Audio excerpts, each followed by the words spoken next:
राजा ने कहा, मैं अपने सभी पुण्यों का दान कर रहा हूँ। आप इन लोगों को स्वर्ग में ले जाएं। इनके बदले मैं अकेला ही नरक में रहूंगा। राजा की बात सुनकर देवराज इंद्र ने कहा, आपके पुण्यों को पाकर नरक के प्राणी दुखों से छूट गए हैं। देखिए, ये लोग अब स्वर्ग में जा रहे हैं। अब आप भी स्वर्ग चलिए।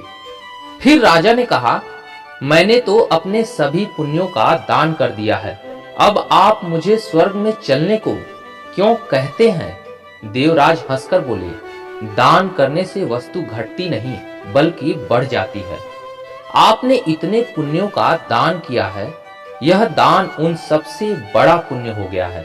अब आप हमारे साथ स्वर्ग में पधारें। एक राजा बड़े ही धर्मात्मा और दयालु थे, किंतु उनसे भूल से कोई एक पाप हो गया था।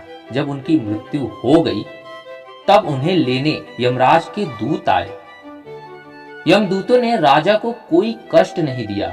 यमराज ने उन्हें इतना ही कहा था कि वे राजा को आदर पूर्वक नरकों के पास से आने वाले रास्ते से ले आए। राजा की भूल से जो पाप हुआ है, उसका इतना ही दंड था। यमराज के दूत राजा को लेकर जब नर्क के पास पहुंचे तो नर्क में पड़े प्राणियों के चीखने, चिल्लाने, रोने के शब्दों को सुनकर राजा का हृदय घबरा गया। वे वहां से जल्दी जल्दी जाने लगे। इसी समय नर्क में पड़े जीवों ने उनसे पुकार कर प्रार्थना की, महाराज, आपका कल्याण हो।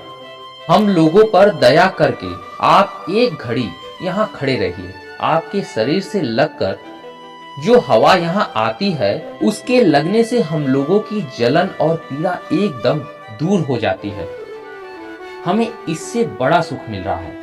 राजा ने उन नरकी जीवों की प्रार्थना सुनकर कहा, मित्रों, यदि मेरे यहाँ खड़ा रहने से आप लोगों को सुख मिलता है तो मैं पत्थर की भांति अचल होकर यहीं खड़ा रहूंगा। मुझे यहाँ से अब आगे नहीं जाना है। यमदूतों ने राजा से कहा, आप तो धर्मात्मा है, आपके खड़े होने का स्थान यहाँ नहीं है। आपके लिए तो स्वर्ग में बहुत उत्तम स्थान बनाए गए हैं। यह तो पापी जीवों के रहने का स्थान है। आप यहाँ से झटपट चले चलें। राजा ने कहा, मुझे स्वर्ग नहीं चाहिए। भूखे प्यासे रहना और नरक की आग में जलते रहना मुझे बहुत अच्छा लगेगा। यदि अकेले मेरे दुख उठाने से इन सब लोगों को सुख मिले तो प्राणियों की रक्षा करने और उन्हें सुखी करने में जो सुख है, वैसा सुख तो स्वर्ग या ब्रह्मलोक में भी नहीं है। उसी समय वहां धर्मराज तथा इंद्र आए। धर्मराज ने कहा, राजन, मैं आपको स्वर्ग ले जाने के लिए आया हूं। अब आप चलें। राजा ने कहा, जब तक यह नरक में पड़े जीव इस कष्ट से नहीं छूटते, मैं यहाँ से कहीं नहीं जाऊंगा।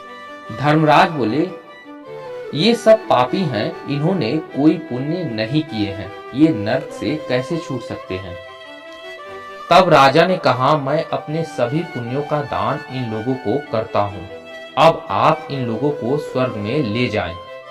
इसके बदले मैं अकेला ही नरक में रहूंगा।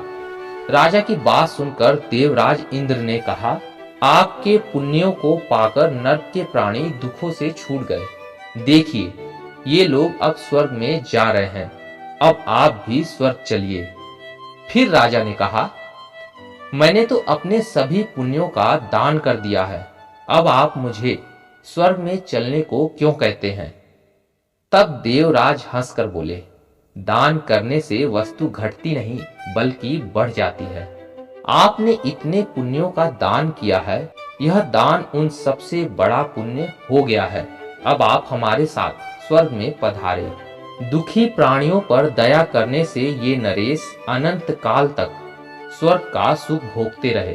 तो दोस्तों, इस कहानी से हमें यही शिक्षा मिलती है कि दूसरों पर दया, दान, पुण्य करने से हमारे पुण्य घटते नहीं बल्कि और बढ़ जाते हैं, जिसका हमें और भी उत्तम लाभ प्राप्त होता है।